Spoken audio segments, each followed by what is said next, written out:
thank you, Oscar, for your time. It's coming very, very close to the third weekend in May for 2014, and of course that brings upon the date of the Molokai ski race. So, as you've mentioned to us, and I believe is on social chat, you've been doing a fair bit of training and preparing for this year's race. But just before we get to that, I'd like to ask you a little bit about your paddling history so we can educate people on your journey, which I'm sure there'll be plenty of people keen to find out things they don't know. So can you just tell us briefly, when did you start paddling and what got you involved in the sport? Well, obviously my father was a paddler. He came out of Germany and he started me paddling, and how I started at a very young age at 7, and then I didn't really take it into full stride till I was about 10, 11. Then my biggest claim to fame was winning the Nipper Ironman, and from there the junior and senior Ironman. And while I was doing that, I was paddling. So when I was under 14, I never forgot, I was already 6'4" and 200 pounds then, and I was winning under 14, under 16, and under 18. And then the seniors, I think I came third or fourth in the 10,000 meters. So when I was 14, so my background was flat water sprinting canoes plus surf ski. I did my first surf ski race when I was about 15, which was the Scotland to Brighton, and then I won my first PE to East London, which is a 244 kilometers, when I was 18, beating a legend, Tony Scott. So I've been doing this sport for a long time, but the one thing that kept me back from competing against, Clint was too young, but to compete against all the other people, is that I wasn't allowed in any Olympic discipline. So I wasn't allowed to sprint at the prime of my career. Right, and of course that was for the majority of South African sporting people on an Olympic level due to the apartheid regime. Is that right?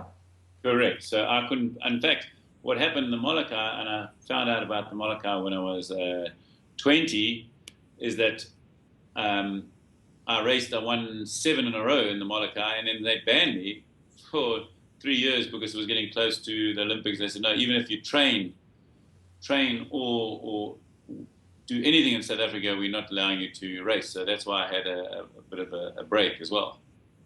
Okay. Well, look, let's talk briefly about that, because you've led nicely to the point. I was talking with somebody the other day, and I'm very keen to hear your answer before I elaborate further. What first got you involved or gave you knowledge of the Molokai ski race? What first introduced that to your scope? Well, what happened is I won the junior and senior Ironman in South Africa, first person in the world, and then 1 month later, a guy called Grant Kenny did it 1 month later in April. His feat was on TV, mine was like in the smalls, in the classifieds in the newspaper. And then from that day, we tried to get to race Grant against me, because we had one from South Africa, one from Australia. And at no stage did we ever manage to do it because of apartheid. Australia were really heavy against it. And then I heard about a race in Hawaii. There was an Ironman race that Grant Kenny was going to attend. I went all the way there with Herman, my brother, and my father, to go and race in this Ironman. And guess what? There was no Grant Kenny. He didn't even know about it. It was just all a figment of the guy's organizer's imagination. But when I was there, I heard about this race, the Molokai to Oahu, which Grant Kenny had won 3 or 4 times. I stand to be corrected. And I knew, okay, this is one race he has to come back to.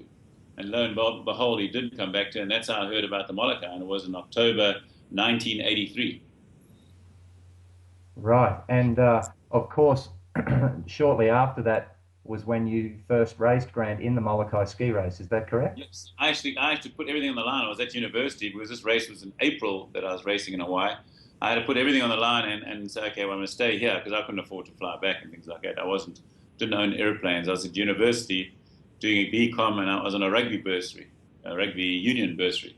And so I had to say, okay, I give all that up and say, okay, I'm going to race this guy, Grant Kenny. And I trained in Hawaii on a like a V10 sport kind of boat, and then I got my boat that I shaped when I was about 17, sent out to Hawaii so that I could race against Grant. Yes. Okay. So tell us, if you can, very briefly, what I was talking about just prior to you giving your answers is all of us that are currently winners of the Molokai race, bar maybe Hank McGregor. So the winners of about the last 22 years, 20 of them probably first went to Hawaii because of Grant Kenny. I certainly first heard about it because of Grant Kenny. Dean Gardner, who's won it 9 times. Yourself also, that wanted to go there and race against Grant. he certainly has been an incredible figure in the world of ocean paddling and also Ironman racing in the world over a long period of time, don't you think? Absolutely. I think not as much. People in South Africa actually don't really know him. I just knew him because I was racing against him. Because we, again, in those apartheid years, we never even got press from Australia. So that was the first bit of life-saving press we ever had was in April 19, whenever I got 1977 around there. So in South Africa, we didn't know him. I just heard about them because of that. And then from then on, obviously, I made it my point to know about him.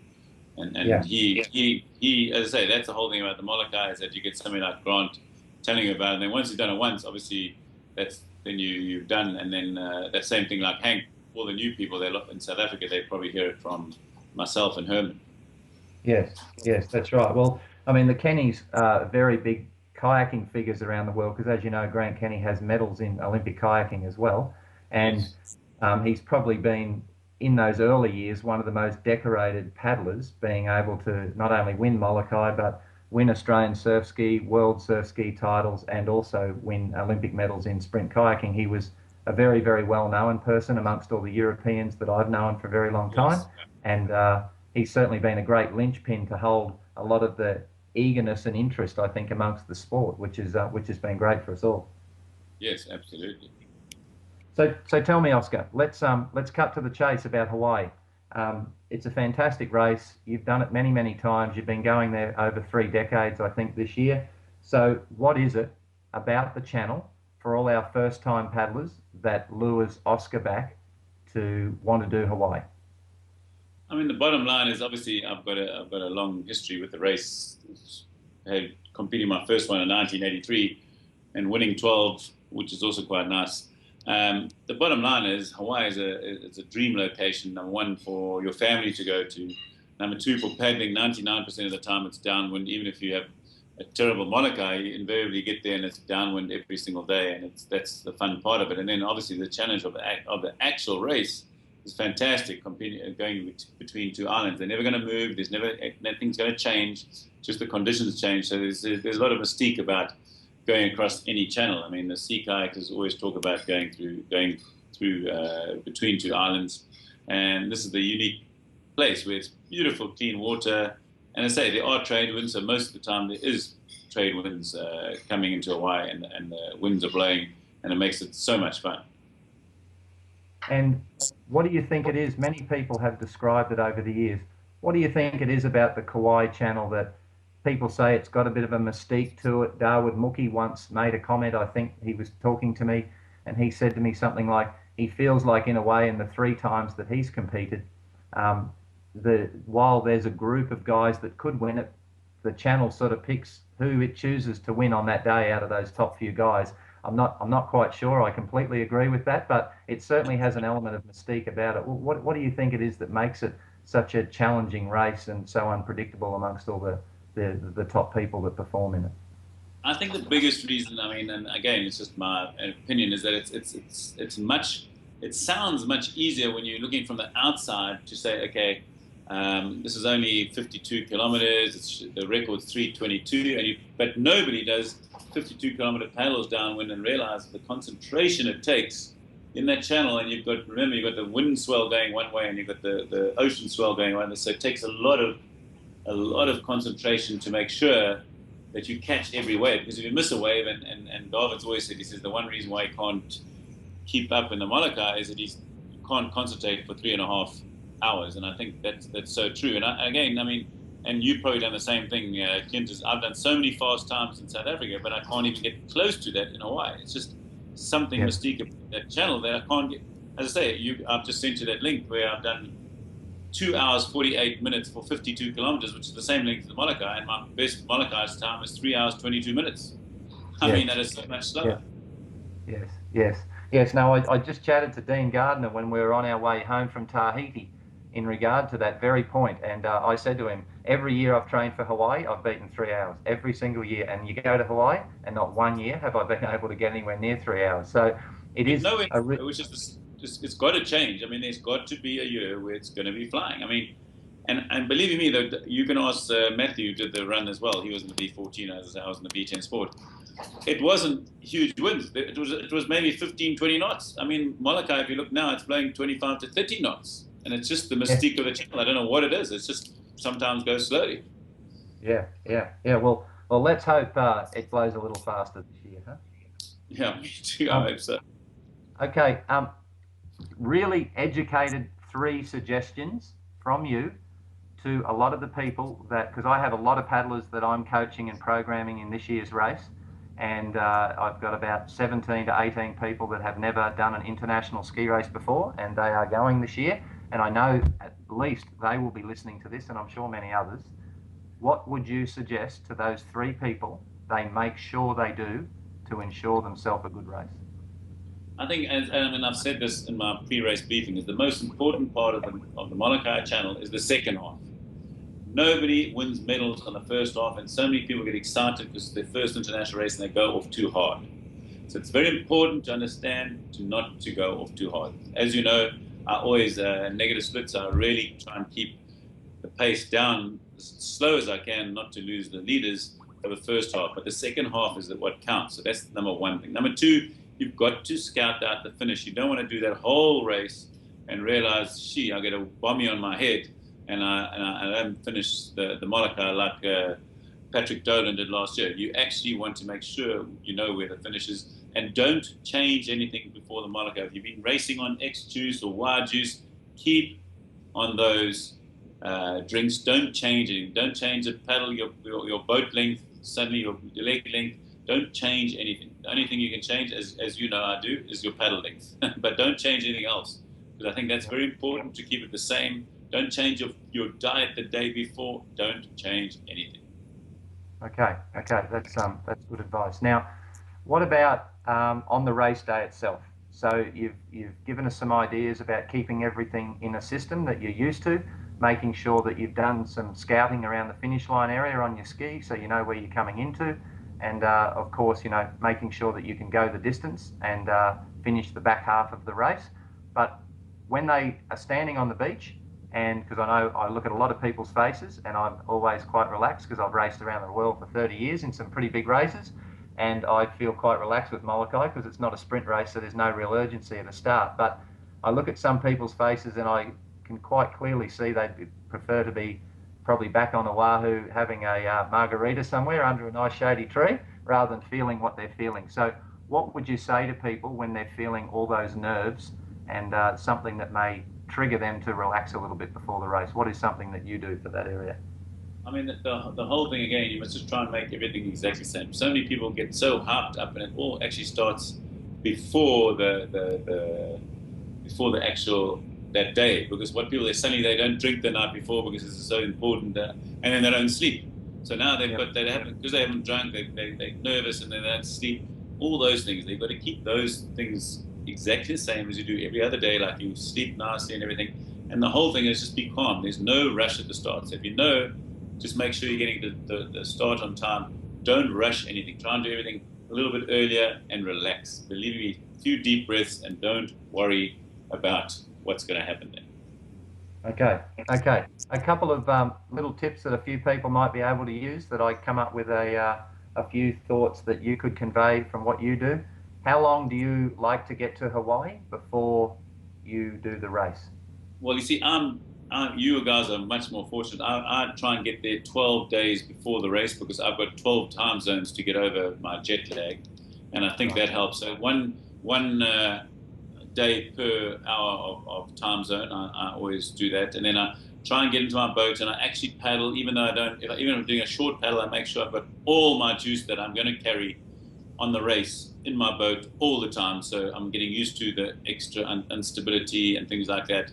I make sure, and also practice in your actual race kit, your pants that you're going to wear and things like that, so you actually know that you're 100% happy that you've done it before and this is like another day in the office. Okay. And as we all know, the boat loading and the pickup area for our race packs and all those things are quite clear on a website.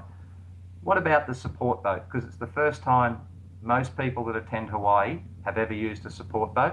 So what advice would you give to them that you would like to see the support boat help you with in one of those early years when you first started? What is a support boat a benefit for, and how can you maximise it?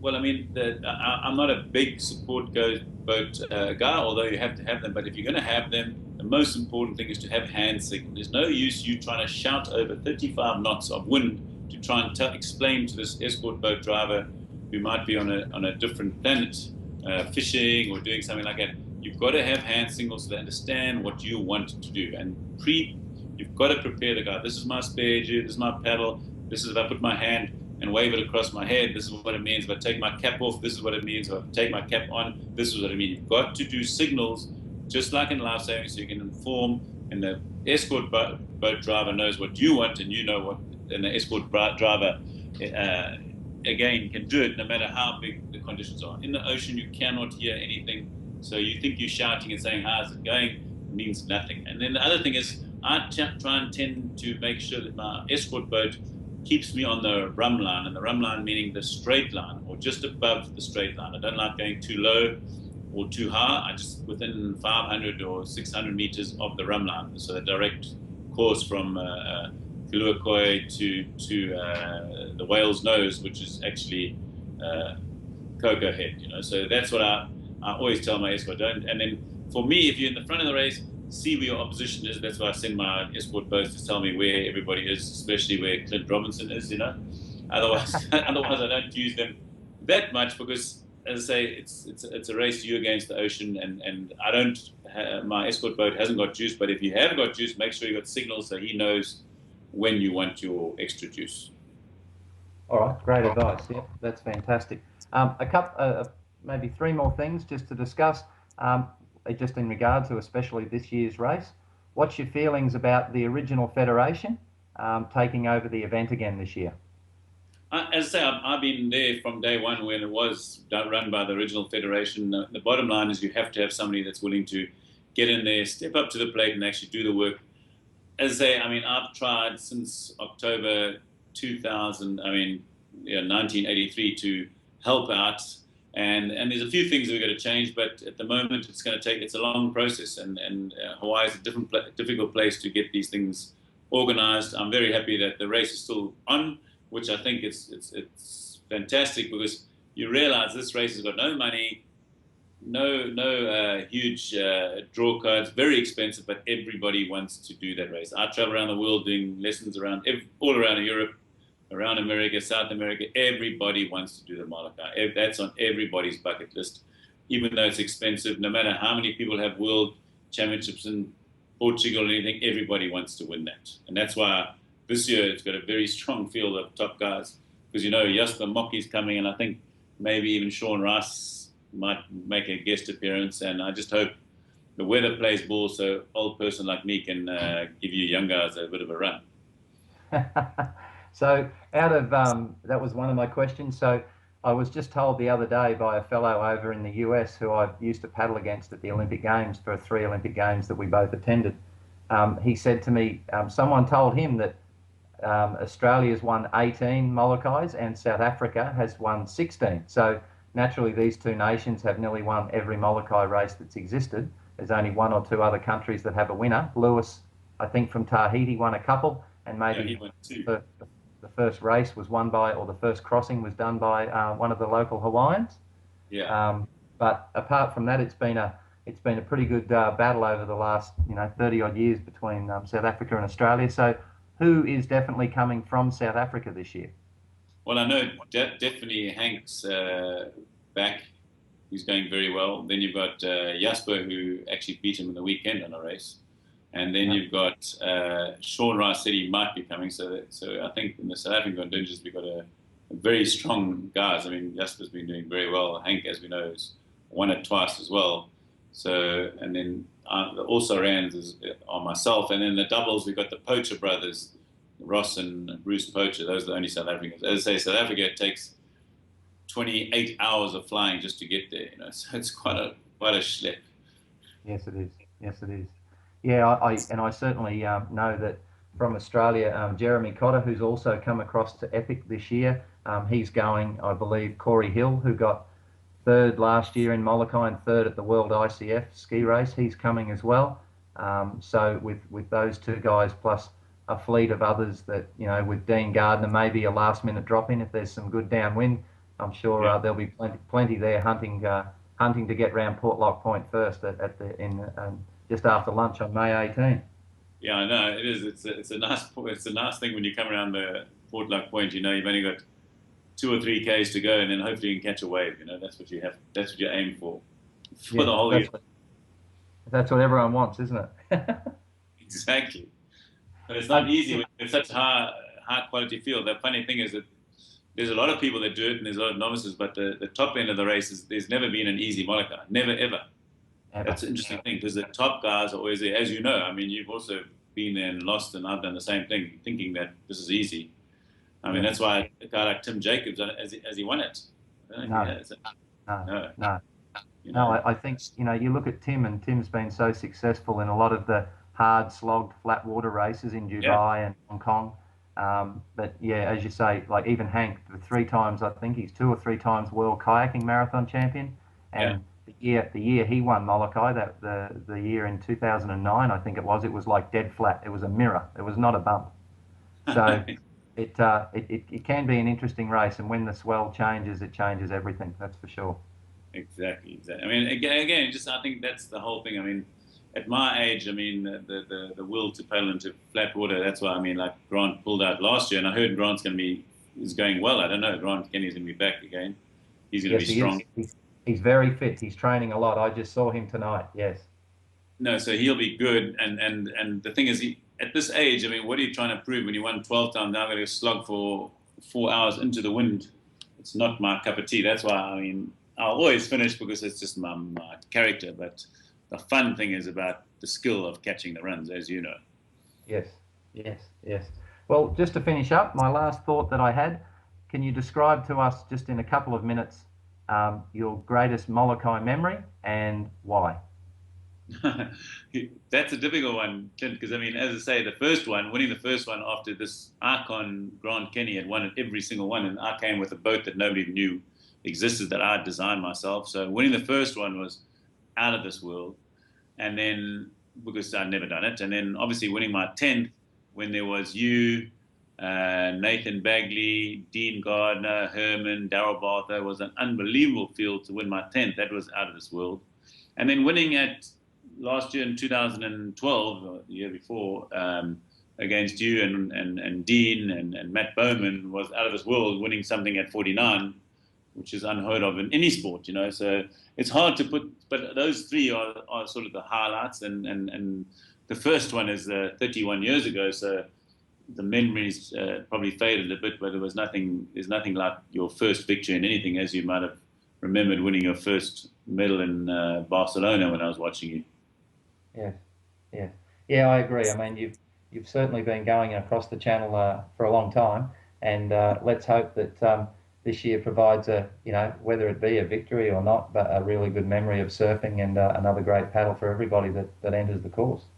Yeah, and I think that's important what you said. There's a lot of people, we're going there to race, but we're also going there to have fun because there's nothing better than going downwind. If I'm happy to come second or third. If I've had a fantastic run where I've done a 3 hours 22 or 3 hours 15, I'm happy because that's the fun part of the sport. Catching runs and going so fast is fantastic, So that's what we all are interested in. That's why it attracts people all the time. We just hope the trades blow. Yeah, well, fingers crossed for an old fella, and I look forward to seeing you in a couple of weeks' time. And thanks very much for your time, and we'll pop this up for everyone to have a listen to, and I'm sure a number of people will take some of your advice and use it in this year's race. So all the best, buddy, and see you soon.